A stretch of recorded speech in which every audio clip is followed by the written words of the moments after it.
This is the audience. Okay.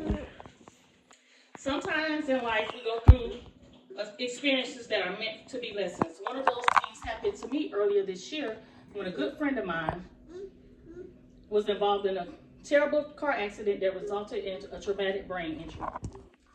Have you ever fallen or got into an accident only to come out unscathed? Or do you know someone who passed?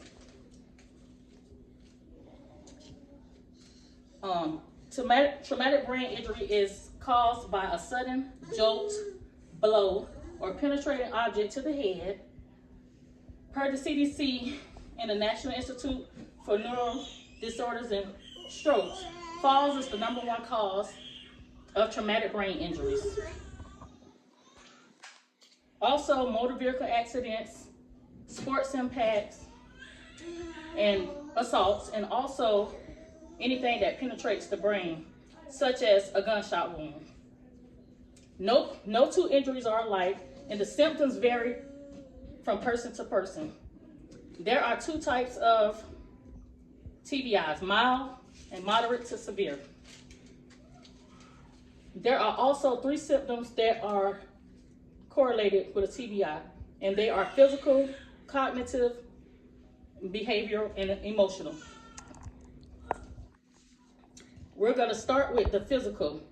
The first symptom, physical. It can be headaches, dizziness, fatigue, nausea and vomiting, sensitivity to light and noise, and seizures. Cognitive could be trouble concentrating, memory loss, slow thinking, confusion, and change in sleep patterns, such as sleeping too much or the inability to wake from sleep.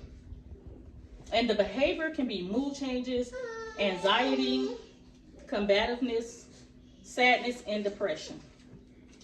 TBIs are usually diagnosed by a medical professional, such as a neurologist. A physical exam with the patient's symptoms will help determine if further tests are needed to diagnose if it's a TBI compared to a concussion. And the 2 tests that they normally use to diagnose TBIs are CT scans and MRIs. CT scans are more thorough. They show fractures, bleeding, bruising, as well as swelling. And MRI is more sensitive and can pick up more subtle brain changes than a CT scan can. Treatment for TBIs include physical therapy, occupational therapy, speech therapy, cognitive therapy to improve memory, attention, psychological therapy, and support